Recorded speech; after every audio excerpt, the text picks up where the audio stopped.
Now, there's been mixed reaction to the conviction and sentencing of Walter Sisulu University student Sibongile Mani.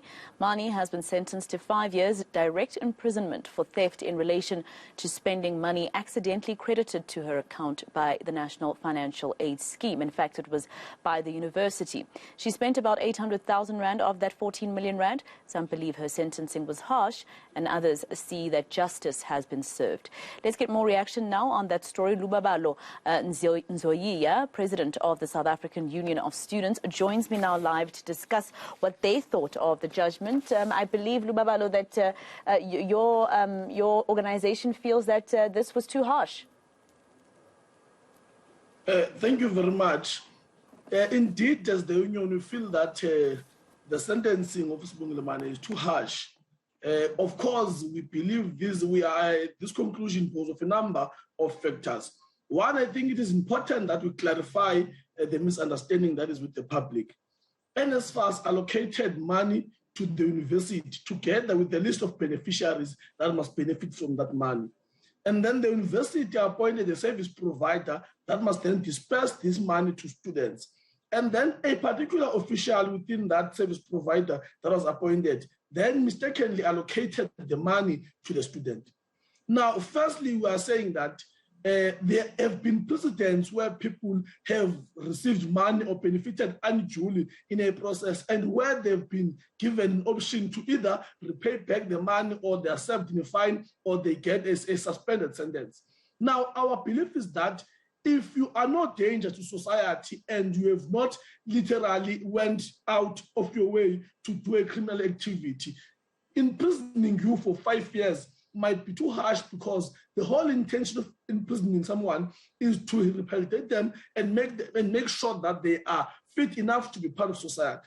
So we're saying there could have been many other ways of making sure that Sibongile is punished for using the money that was not allocated to her. But also we're saying that the 5 years imprisonment is too much, and also there is letting go of the officials of eNCA is also a concern for us, and also want to know the reaction of the university in the process, because surely when that 14 million is allocated, some students will have been affected in the process because they will not receive their allowances.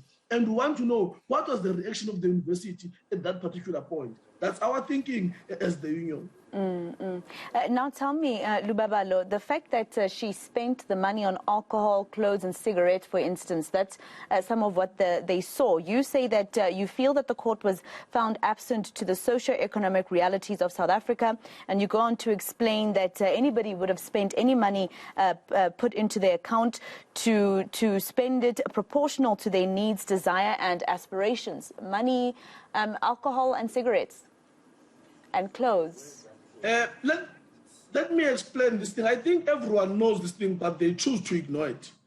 Most students that receive allowances from NSFAS, to a larger extent, they break that allowances into half. Some of them send money home because of the conditions back at home. Some of them will do other problems that are not academically related to the problems that they are facing as students. Now, it is a norm out of students where you find them waiting in long queues in Pick and Pay or wherever eNCA can be able to purchase. They buy for people, and people give them cash so that they can send home, they can do other things. Now, we are sure that Sibongile probably engaged in part of that process where he will buy people things and they give them money, or where he will buy friends groceries. For an example, if you look at that slip where she bought at Spa, in Southernwood, there is no way anyone can eat a grocery of 12,000. Surely there were other people that she was buying for, probably some schoolmates or something, or people who were giving her money, whatever arrangement was.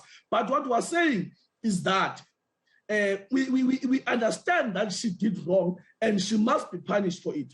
But we're saying imprisoning her for 5 years does not respond to what we're talking about. Also, the fact that no one is being accountable at the side of those who made a mistake is a problem. If you remember in the recent past, FNP mistakenly sent money to some of the people who are banking with FNP. Some of the people used that money, but they were then charged with interest rather than to say that they must be arrested because they used the money that FNP mistakenly sent to them. You see, now we're saying she did not go out of her way to rob entirely, take that money by force. But the money was allocated to her account. She wrongly used it because she unduly benefited and other students were affected. But we're saying the 5 years should have not been the case. Some instances in our statement we clarified, there are people who deliberately defrauded institutions more than 500 billion. Those people received fines, some of them received suspended sentence, and now it can't be that a student who has not actually gone out of her own way, a mother of 2 children who is still trying to better her future, now is in prison for 5 years. Ultimately, what we're saying is that when she comes back, she will no longer be what we want her to be as society in response to the challenges that we're facing as society. So basically you're saying that you are not against the conviction, you're against the sentence. The sentence is what you're saying is too harsh. That's what I'm getting from you. But just very quickly, your response to the court and the judge saying in her statement that although she understands that Sibongile Mani came from a previously or a disadvantaged background, she did receive many bursaries and many allowances that allowed her to be able to go to school, not paying from her own pocket, and therefore the court felt that she consciously made a decision to spend money that was not supposed to be with her. What's your reaction to that? I think everyone in their consciousness knows this. Money is very intimidating in its nature. If you look at these programs, I blew it, people who win lotto, I mean, you have never handled more than 2,000 rand in your account or in your hand. Now, here you are with 14 million.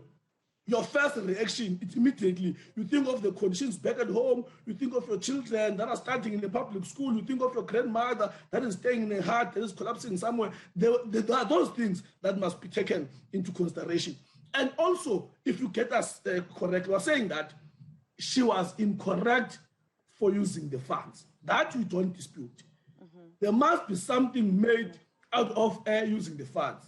And we're giving options here to say that given an option to pay back the money, like other people were given an option, also given a suspended sentence, just to make sure that she no longer engages in any process where she benefits unduly.